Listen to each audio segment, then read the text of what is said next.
નાગેડી ગામ જામનગર શહેરથી નજીકનું ગામ છે. અંદાજે 10,000ની વધુની વસ્તી, 3,750 જેટલા મતદારો છે. ગામમાં આહિર, ભરવાડ, જૈન, ગઢવી, મહેર, ક્ષત્રિય, મુસ્લિમ જ્ઞાતિના મતદારો છે.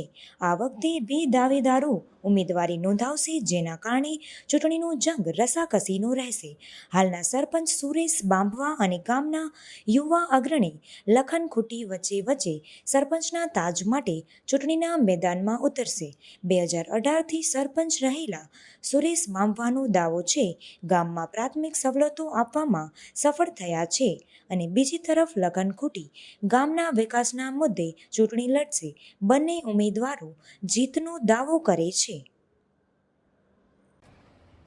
હું જામનગર જિલ્લા અને જામનગર તાલુકાના નાગેડી ગામના સરપંચ તરીકે 2018થી સતત કાર્યરત છું. હાલમાં જ ગુજરાત રાજ્યની 22 જૂનના રોજ ચૂંટણી યોજાઈ રહી છે. એમાં અમારા નાગેડી ગામની પણ ચૂંટણી આવી રહી છે. તો ત્યારે મારા આ કાર્યક્રમ દ્વારા કાર્યકાળ સમય દરમિયાન મેં મારા ગામમાં વિકાસના કામોમાં જોઈ તો રોડ, રસ્તા, સ્ટ્રીટ લાઇટો, પાણી, આ તમામ પ્રાથમિક સુવિધા હોય એ મોસ્ટ ઓફ મેં મારા ગામમાં અવેલેબલ કરી આપેલી છે. ત્યારે હવે પછીની મારી નેક્સ્ટ જે પ્લાન છે, આગામી સમયમાં જો મારી પર જનતા ભરોસો મૂકશે તો 100% હું આરોગ્યને લગતી એટલે અમારા ગામમાં એક PHC સેન્ટર ઊભું કરવા માગું છું.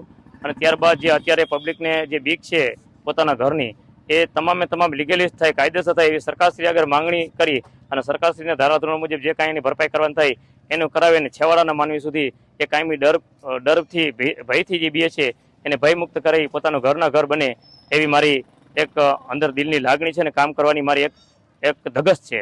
ત્યારબાદ મારા ગામમાં ગૌશાળા પણ બનાવી છે, જે ઘણા વર્ષો પછી બની છે. બંને મુખ્ય રસ્તા છે, અહીંયા દાતારોના સહયોગથી પ્રવેશદ્વાર બનાવ્યો છે. હાલમાં સબ સેન્ટર છે એ પણ દાતારોના સહયોગથી બનાવેલો છે. આવનારા સમયમાં PHC સેન્ટર પણ બનાવવું છે.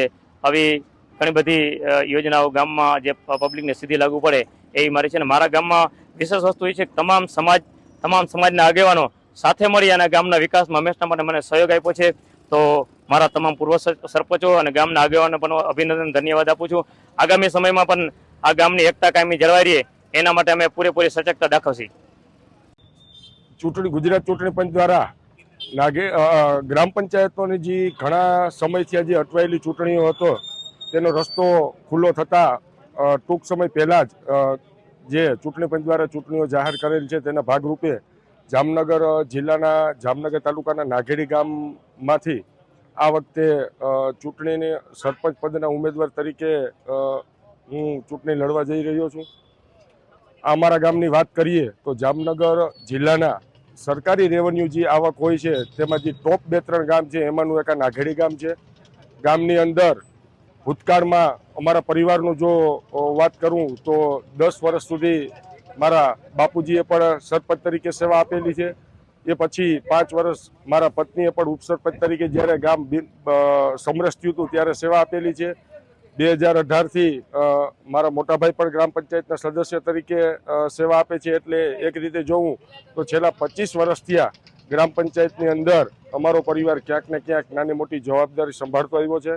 હવે આગામી સમયમાં આ જ વખતે જો ગ્રામજનો દ્વારા મારા ઉપર વિશ્વાસ મૂકી અને મને એક આ સેવાની તક આપશે તો અમારા ગામની અંદર લગભગ 2012-13માં જ્યારે મારા બાપુજીની ટર્મ હતી ત્યારે અમે નવા ગમતરની માગણી કરેલી હતી.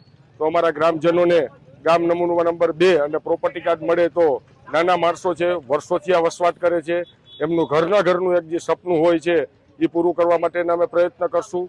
વિશેષમાં ગામની અંદર જે મુખ્ય રસ્તાઓ છે, ગામની અંદર એન્ટર થાય છે એના ઉપર સ્ટ્રીટ લાઇટ ગોઠવવી, જે નવા વિસ્તારો ભરેલા છે ગામની અંદર, નવી સોસાયટીઓ જે ડેવલપ થયેલી છે તેની અંદર ગટર હોય, પાણી હોય અથવા તો સ્વચ્છતાની કોઈ વાત હોય, એ તમામ જે કામો છે એ કામો કરશું. યુવા મિત્રો માટે કંઈક ને કંઈક એવી ક્રિકેટ ટુર્નામેન્ટો હોય, વડીલો માટેની કોઈ એવી પ્રવૃત્તિ હોય, બહેનો માટેના ઘણા બધા NGO મારફત ઘણા બધી એવી સ્કીમો અને ટ્રેનિંગ સેન્ટરો હોય જે અમારી ગામની અંદર થાય. અને વિશેષમાં 10,000થી વધુ વસ્તી ધરાવતું આ નાગેડી ગામ અને ઔદ્યોગિક રીતે પણ અવળું ડેવલપ થયેલું છે અને રેસિડેન્ટ એરિયા તરીકે પણ અવળું ડેવલપ થયેલું છે.